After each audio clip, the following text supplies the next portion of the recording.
Hello, ladies and gentlemen, and welcome back to the channel, and welcome back to the Great Gibraltar Draft with Hound Dogs. It is the final episode of the series, so make sure you leave a like and subscribe so you don't miss out on the next new stuff that will be coming your way. But today we have got the Europa League final.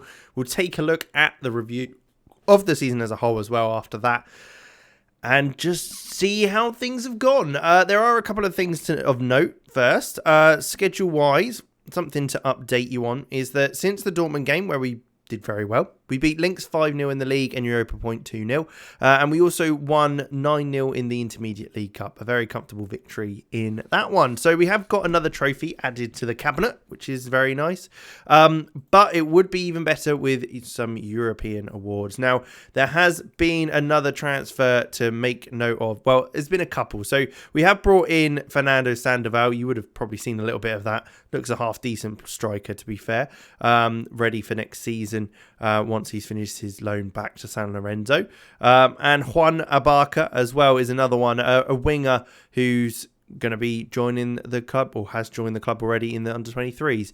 So again, a couple of players to bring in just to try and help the next manager that will be coming along. Spent £50 million overall.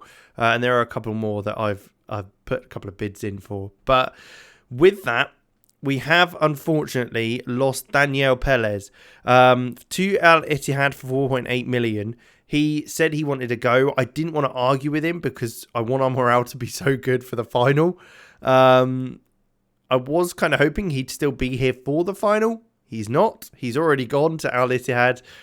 We made a bit of a profit on him anyway. Yeah, we're going to miss him. We are going to miss him, that's for sure. 60 games for us, 14 goals. He did very well. Helped us get to this final, of course, with a couple of fantastic assists. So we will be missing him. Plenty of players are wanted as well by other clubs. Pardo. A lot of Saudi clubs want players. Byberg's wanted by Atletico. Adam Day's wanted by Shakhtar. Koda by Napoli. Plenty of teams are wanting these players. But we won't be letting them go just yet, as we have got a final. Look at all those green lines. So Bazunu in goal, Dagaang, Elio, Pardo, Byberg and Mendoza at the back. San Siviero and Day in midfield. Koda, Tovar and Ballard. And then up top, Salvador. Bezikovic is on the bench, hopefully ready to come on and make a difference if needed. But that is the team. That is what we're going to do. And that's how we're going to get stuck into today's game. It's the big one. It's the final. Simone Inzaghi is the Newcastle United manager. They've got the likes of Tanguy Nianzou in there. Sergino Dest, Nuno Mendes as well. Wybin Lee has been very good for them. We've seen him score a bunch of goals over the time. They've also got Ahmedžić on the bench. So, I mean, if that says anything, it just shows how good their team is. I have no idea how we've got to the final of a Europa competition. We're a Gibraltar team and we're very small. But they've got 5 at the back, 5-3-2 they're playing. So we'll see how I don't remember the last time we faced someone with a formation like that in European competition. Unless it was the last episode against Dortmund, which it definitely wasn't. It must have been a little while ago. So it'll be interesting to see how we cope with it. We are in Sweden, as we know, in the Friends Arena.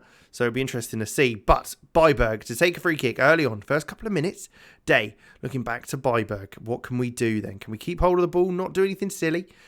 Just slowly move things around. San Siviero through to Koda, who's through on goal. Can he finish? He can't quite finish, as Mental is able to get his hands on that and palm that one away. But already we've started so well.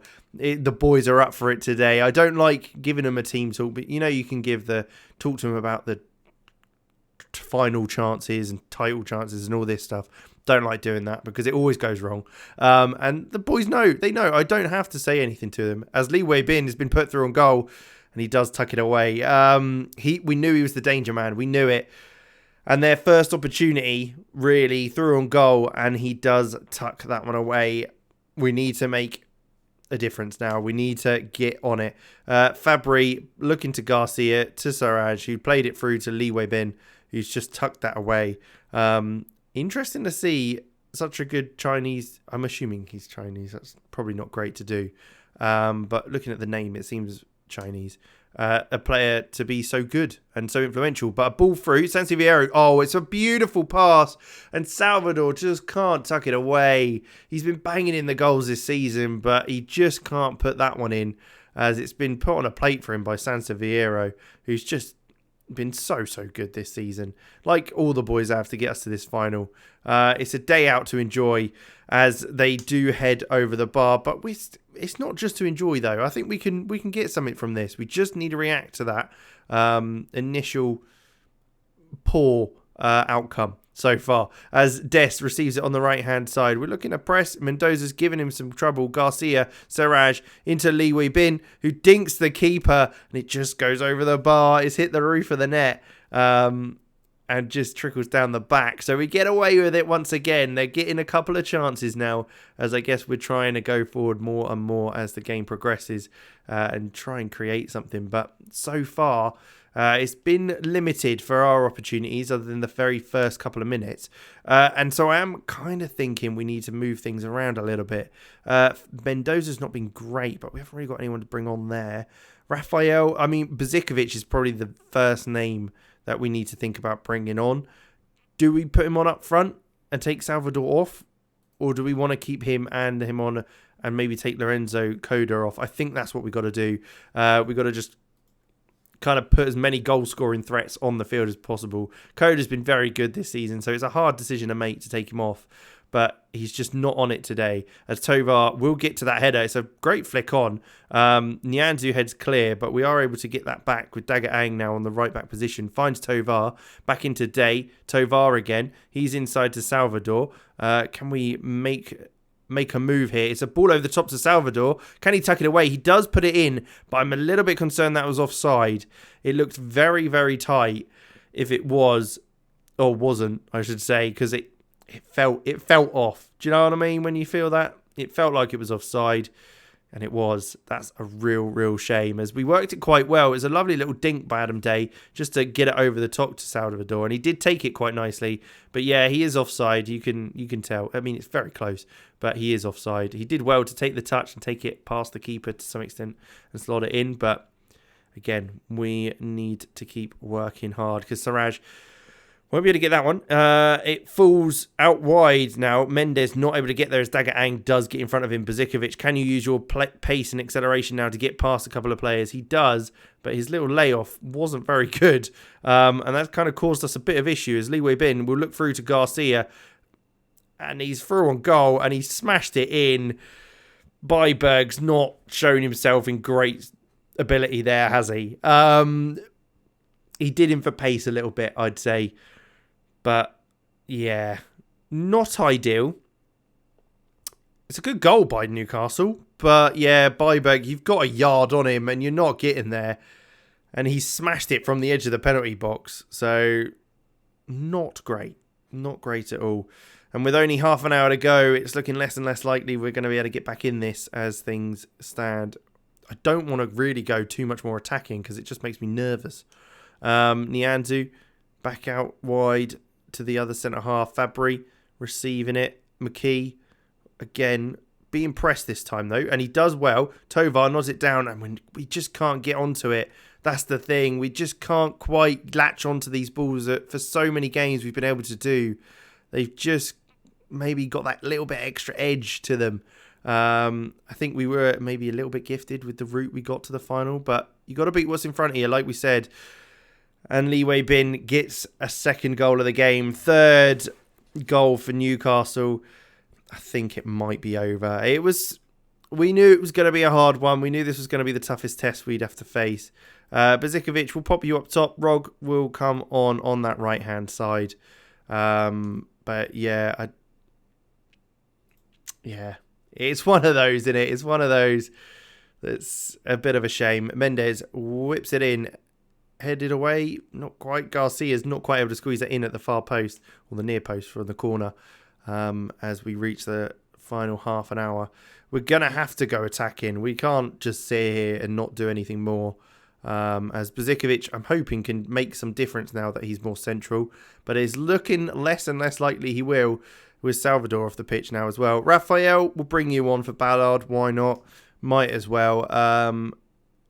Otherwise... And then Tovar can come off and we'll pop Perotet on. We can't make any more subs. I'm an idiot. Why can't I count? There you go. That was 3 already done. I can count. I know I can count to 3 because that's how many Newcastle have scored. Oh, it's a real shame that it ended like this. We did so well to get to the final. But there you go. Europa League is Newcastle's for the taking. I mean, it's the Saudi money in it. It's got them there, and they've done it. It's a shame we've just missed out this year. But I'll be honest, I think we'll be fighting for Champions League too much to be worried too much about the Europa League. It was our last chance, really, at the Europa League, I'd say. But with that, we will leave it there for the competitions. That was the last game as Hound Dogs manager. We'll jump to the season review, have a little look at that, because there's a few awards, I think, that's been given out to a few of our players who've done very well this season. But then we'll have to resign as manager and retire from it. Here we are then, the season review. Let's take a quick look through and see what went down. So there was obviously a few players that we brought in. Salvador being a fantastic one from Man City on a free. Hell of a signing. 39 goals in 40 appearances, 7 assists, not bad at all. Rafael did very well as well. 7 goals, 14 assists in 23. Lucas Chow was a late on arrival, but again, it did pretty well for us. Same with Juan Tovar, who played a bit more and again performed very well. Moisvad Pool had a bit of an injury issue, so didn't quite get as much game time as he hoped. But hopefully next season he would do under new managership. And Omar Barry as well. Few more sub appearances, but again, limited. Transfers out, there were a few as well. We did unfortunately lose the likes of Dirasuba and moved on a few more players as well, just to give us some room. And like we say at the end there, Pelez left as well, which is a bit sad, but a bit of profit for the club as a whole, and then a few loan outs as well. Looking at the season though, an easy victory, undefeated season once again for Hound Dogs. 19 wins, 3 draws, 0 losses, points of 60, which was great. Great season all round, not too bad at all. 64% attendance in as well, so again, not too shabby. Champions League came third. We had a tough group, to be fair. Inter Milan and Bayern were always going to be hard. But getting 9 points, I have to say, not far off the second place. We did pretty well. The Europa League runners-up. Gutted. Absolutely gutted. We did so well to get all the way there, but not quite enough this time round. So it's a shame. But Pepe Reyes Cup is, again, we didn't win that. A little bit of a gutted, really. So only the 2 titles for the second season running, or 2 competitions, which we hadn't been doing. We'd been winning all 3 for a long time, but obviously teams are getting better, which is good to see.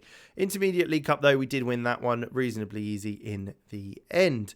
Moving on, biggest win, 7-0. First game of the season, absolutely destroyed them. It set up the final season brilliantly.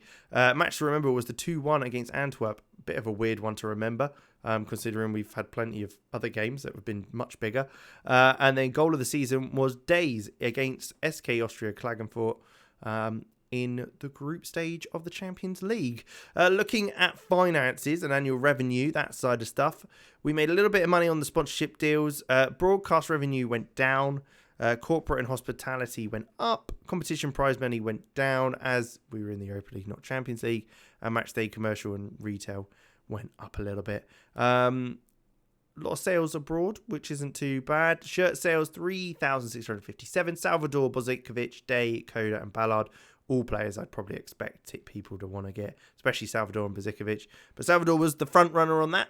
And lineup-wise, this is the team we played mainly. That is absolutely true. Salvador, Bozicovic, Tovar, Rafael, Sansevero, Day, Dagaang, Byberg, Bittenjack, Mendoza and Bazuna.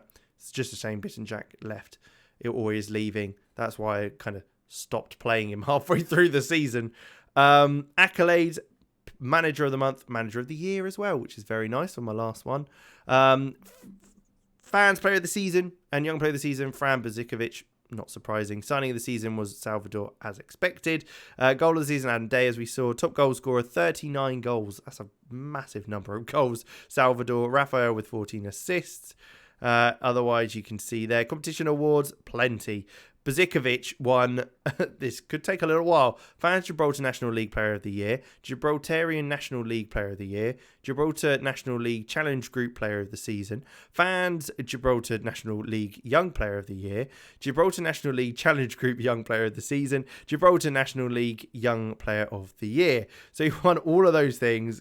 Bazunu also won Gibraltar National League Goalkeeper of the Year. Top goal scorer was Salvador in the league, so he won that. And then Biton Jack won the League Defender of the Year as well.